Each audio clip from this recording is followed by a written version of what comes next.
What's happening, Champion Squad? Welcome your beautiful faces back to the channel. Today's video, we are doing the Apex Legends Season 6 character tier list, ranking every legend from worst to best. Now, if you guys have seen a video about this topic already, it's going to be different.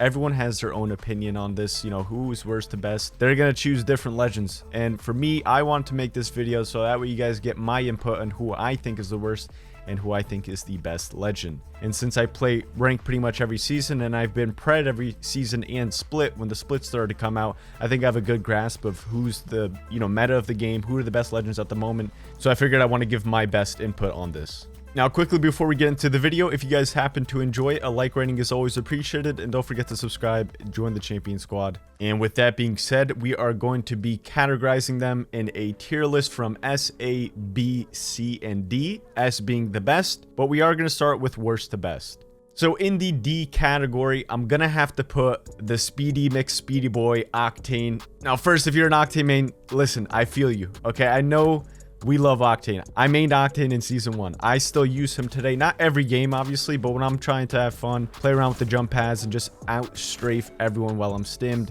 I'm using Octane. But I am going to have to put him in the D category, which he is going to be the worst legend in Season 6 so far, and probably Season 5 too. But he's just not enough to be a team-based legend. You know, they tweaked him a bit. They gave him a double jump with the jump pad, and they increased the speed from 30% to 40%, but it's just not enough. It doesn't do much for the team. The jump pad can only go so far. So real quick, let's take a look at his passive, which is Swift Mend. While not taking damage, Octane restores health over time. His tactical is a stim, increased walk speed by 30% and sprint speed by 40% for 6 seconds. Cost health to use and reduction to slows while active. And then for his ultimate, you have his jump pad, deployable jump pad that catapults users through the air, and users can press A or X for PlayStation in midair to do a double jump. So it's quite unfortunate. I don't really want to knock Octane too much, but he is going to be the worst legend in my opinion. And that is actually going to be it for the D list. Octane is the only one in that D list, so we're going to move on to the C list. And the first one in that list is going to be Loba. I actually made a video how Loba needed a buff in Season 6, which she did get one, but it's the tiniest thing ever. Her ultimate, which is her boutique where you can steal items, just refreshes quicker. I mean, her ultimate just goes up quicker. That's it. You know, she needed a lot more than that. I'm surprised they didn't give her more than that. I think she could be valid for ranked if they mess around with her teleport. Maybe have no delay after you throw your bracelet. She'd be absolutely in the clear. So if you guys actually want to check out that video, it's not too far. It's a pretty recent video. It should be a Season 6 Loba buff. Highly recommend that you guys check it out. I give you my insight on what Loba could use as a buff for this season. So let's take a look at Loba's passive. Eye for quality. Nearby epic and legendary loot can be seen through walls. The range is the same as the Black Market Boutique. Her tactical, burglar's best friend, teleport, hard to reach places, or escape trouble quickly by throwing your jump drive bracelet. And then the ultimate, Black Market Boutique, place a portable device that allows you to teleport nearby loot to your inventory. Each friendly or enemy legend can take up to 2 items. So Loba, she's not the worst, but she is obviously not the best. She could be used for ranked. I do see her sometimes. Majority of the time, I don't see her at all though. When you're playing those higher tier lobbies, Loba is just not there. You're not going to see a Loba. It's not that much helpful unless you are a team that really goes down a lot and you're in shambles end game. That Black Market Boutique can come clutch where you can pick up a shield or pick up a gun that you actually need. But for the most part, Loba is just not valid for ranked. So moving on to the next legend that is still in the C category, which is going to be Wattson. Now Wattson, when she first came out, was really OP, and I probably think she was in the S or A category, but now she definitely dropped down because of other legends being counterintuitive. Crypto's EMP, for example. He can destroy all the Wattson setup and the pylon with one EMP, and it's over. Anyone who locks down a building with Wattson is just going to get shut down immediately. And there are also other defensive legends you can play that are just better than Wattson. So that's why I put Wattson in the C list. Now let's take a look at her perks. Her passive is Spark of Genius, Ultimate Accelerants, fully charge Wattson's ultimate, and Wattson can carry more ultimate accelerants. So she can actually carry a 2-stack of ultimate accelerant, so 2 in 1. Her tactical perimeter security: create electrified fences by connecting nodes, fences, damage, and slow enemies. And then her ultimate is the pylon: place an electrified pylon that destroys incoming ordnance and repairs damaged shields. And on top of which, she also has low profile, which makes her more difficult to hit, and incoming damage is increased by 5%. That means people that are shooting Watson can kill her faster than if you were shooting Gibraltar, if you were shooting somebody else that has fortified. To me personally, I don't think Watson needs low profile. I don't think she should have low profile. It's just, it destroys her, really. This is what actually breaks the bank for Watson. If you're talking Lifeline or Wraith, I mean, low profile for a fact on them. They're really short, they're really small legends. But Watson is pretty much Bang size, I would consider. And low profile, Bang does not have, so Watson shouldn't have it. Hopefully that gets taken out off of her. Now, in terms of ranked, which is what I'm categorizing all these legends in, she's still going to be in the C tier. I do see her a few times in ranked, definitely more than Loba, but not too much, especially during like season 2, everyone was using a Watson. It's not like that anymore. She's not an S or A character. That's why I put her in the C class. Next, let's move on to Rampart, the newest legend for Season 6, and she's also going to be in the C class and the last legend for the C class. So I theorized before that when Respawn adds a new legend into the season, they don't make them overpowered. There are a few exceptions like Watson and I believe one other legend. I forgot who though. But majority of the legends that get added into the new seasons are just not up to par. They're never OP. They're never meta. And the same goes for Rampart. She is okay. Her shields are pretty good when they're fully activated, right? That's the problem that I see with Rampart right now. When you place down a shield, if somebody shoots it once while it's activating, the shield just disappears. It breaks down. But the one minor tweak that would make her definitely around a B, A, or S class is if once she places the trap down, it cannot be destroyed unless it takes that full damage. But the way it is now, if she places it down, it's not fully activated yet, it gets destroyed in one bullet. I mean, that's just not acceptable. If you're trying to run away, you have no cover basically, unless you're already preset and supported with the cover. That's the only way she's going to be good in these situations. But for the most part, she doesn't have an escape. She's more of like a support legend to hold down an area. When you're using her and you're running out in the open, it's just not a good look. Now, I've seen a few Ramparts in ranked, a little bit more than Watson actually, and I think people are just trying to test it out right now. I haven't used her in ranked at all. I just don't think she's better than a setup that me and my team run. Now let's quickly take a look at Rampart's perks real quick. Her passive is modded loader, increased magazine capacity, and faster reloads when using LMGs and the minigun. Tactical is amped cover.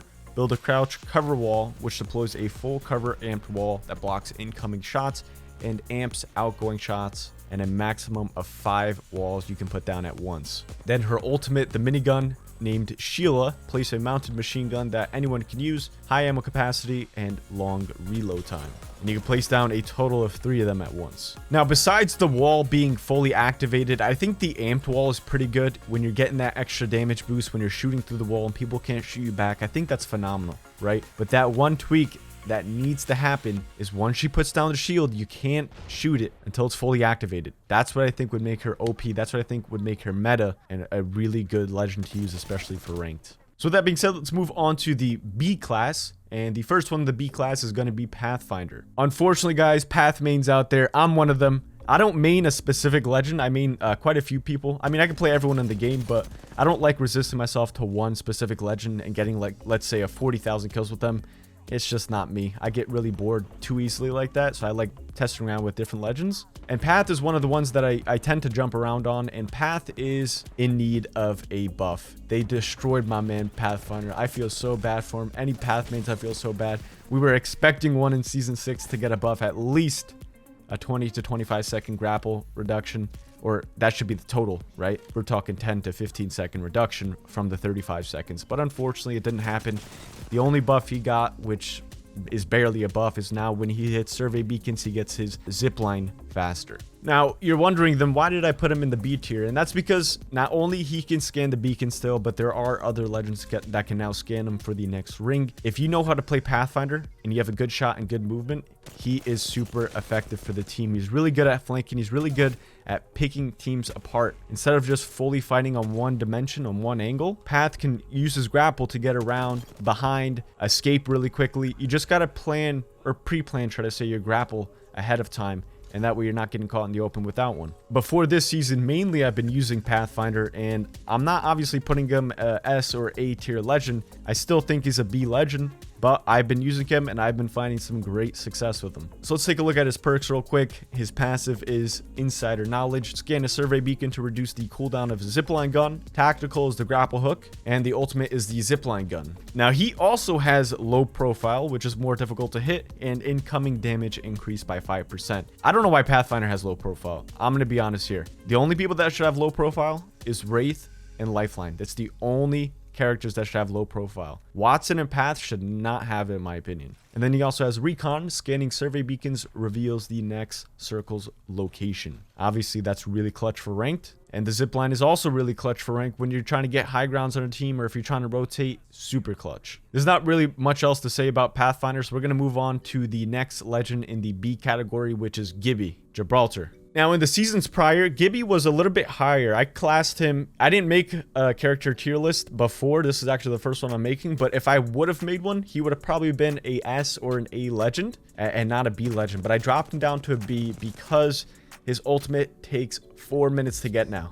I believe it was like 3 minutes and change, or just about 3 minutes before. But now his ultimate takes much longer to get. And with the new shield adjustments too, where you don't have that much health, you're going to get focus fired a lot of the times. And with Gibby's big hitbox, you're dead a lot of the time super quickly. Yes, the gun shield goes clutch, but that's only if you're pre-aiming someone and you're facing them. If someone's hitting you from sides or different angles, especially end zone, Gibby's screwed. I'm going to be honest here. Gibby's going to get destroyed in end zones. And with his ultimate being so long to get, I mean, you probably only use his ultimate 2 times in a game. Most of the time, you're probably just trying to save it for an end zone ring. So that's why I put Gibby in the B class. He's still valid for ranked. I still see him a lot of the times in rank because he still has his dome and he can do the fast res in dome. But that's pretty much it. So let's go ahead and take a look at his perks. His passive is gun shield. Aiming down sights deploys a gun shield that blocks incoming fire. Tactical, dome of protection, blocks incoming and outgoing attacks. Healing items are used faster within the dome. And his ultimate, defensive bombardment, call in a concentrated mortar strike on a position you mark with smoke. And on top of all of that, he has fortified incoming damage reduced by 15%. And he's not slowed by bullets. That's actually pretty good, because he obviously needs it with his massive hitbox. And that's pretty much it. So let's go ahead and move on to the next legend that's in the B category, which I put Mirage in here. Mirage went from arguably one of the worst legends to one of the best in season 5, and he's still the same in season 6. I don't think he got tweaked at all, but the tweaks he got in the prior season was phenomenal, fantastic. He can go invisible when he reses down teammates. You can control decoys, and it's just, he's pretty dominant now. I'm not gonna lie. If you're a good Mirage and you can trick people and deceiving them, you can do some really clutch plays. And I do see a lot of people, actually, not too many, but a handful of people use Mirage in ranked. He's like a secret lifeline, I would say, because you can do invis reses, and if you get a gold bag and you give it to Mirage, that can go huge. So that's why I put him in the B tier. And let's take a look at his perks here real quick. His passive is Now You See Me. Automatically cloak when using respawn beacons and reviving teammates. His tactical is Psyche Out. Send out a holographic decoy to confuse the enemy, and you can control them. And obviously his ultimate, Life of the Party. Mirage deploys a team of controllable decoys to distract enemies. So Mirage is nothing insanely OP. I think he is perfectly balanced. Right where he is perfectly balanced. And that's actually jumping into the next character we're going to talk about in the B category, which is Bang. Bang is at a really good state. A lot of people want her to get buffed. I don't mind if she gets buffed. That way she gets some meta time, like she's like the best of the best. But right now, Bang is pretty balanced, and they did give her a slight buff in this new season, season 6, which is that her ultimate's cooldown is a bit quicker, which is not bad. But, you know, if she gets anything else, she could be extremely dominant, because I think she's good right now. And sometimes my one ranked teammate actually uses her. She's really good to smoke out death boxes if you're trying to loot. And she's also really good to block out vision, to block out choke points. Let's say if a team has high ground, you're trying to rotate, you can smoke them out so they can't see you when you're trying to rotate. Bang is extremely versatile, and I love her. But in terms of getting a massive buff in the next coming seasons, I'm in for it. I don't mind it. But as of now, I think she's pretty good. She's definitely balanced. And everyone in the B category, by the way, is pretty much balanced. That's what I would say. So that is going to be it for the B category. Let's move on to the A category. And the first one in the A category is going to be crypto. Yes, all the crypto mains, stand up. If you're a crypto main, leave it in the comments below. So I put crypto up here because he is extremely dominant. Now he can scan the survey beacons with his drone. He can also res with his drone. If you have your teammate's banner, you can literally be nowhere near the res beacon. Bring your drone over, hold X for 1 second, and you res your teammate. And obviously, you can still collect banners with your drone, and you can scan the banners around the map to figure out how many squads are in the area. His crypto EMP also affects Revenant ults now, and they slow everyone now. That's the only problem. If you EMP your teammates will get slowed. If you EMP yourself, you're going to get slowed and your shield's cracked, but you will do damage on Revenant ults, and you will crack shields on anyone that's an enemy that has shields around the area. And obviously, we know crypto can just destroy a Watson. He can absolutely obliterate an entire Watson setup, which makes Watson pretty useless if you have a lot of cryptos in the game. That's why I put crypto in the A category. He's extremely dominant now, and I'm fine with that. You know, without his drone, he's just a man. So crypto needed this buff that he got in season 6. I'm very happy for it, and I don't mind him being in the meta. Now moving on to the next legend that's in the A category is going to be Wraith. Now, Wraith, I've mained in Season 5. I've got in probably 4,000 kills with her, like 300 wins. Pretty much Wraith I've used a lot in Season 5. Majority of my games, I would say. Now, I've been using Pathfinder in Season 6 a lot because I want to get his kills up. I want to get to 10,000 kills with him since I already hit 10k with Wraith. But Wraith is still good. She did get her tweak in Season 5 where her phase is not sort of like a get out of jail free card where it was a 0.5 second phase. Now it takes about 1.25 seconds, I believe. And they reduced the length of her portal. Her portal's definitely shorter, but she's still extremely hard to hit. She has a teenage hitbox. She can outstrafe anything, and you can sort of use your phase still as a get out of jail free card instead of like a reposition method. If you pre-plan it right about when your shields get cracked, you can still get it off and run away. That's why I think Wraith is still top tier, still meta, and still in the A category. Now moving on to the last legend that's in the A category is going to be Lifeline. After Lifeline's rework, she's extremely dominant for ranked. Not so much for solo queuing in pubs though, and a lot of people are mad, especially because she got her fast heals taken away. But being able to res and still shoot around while your drone is resing is OP.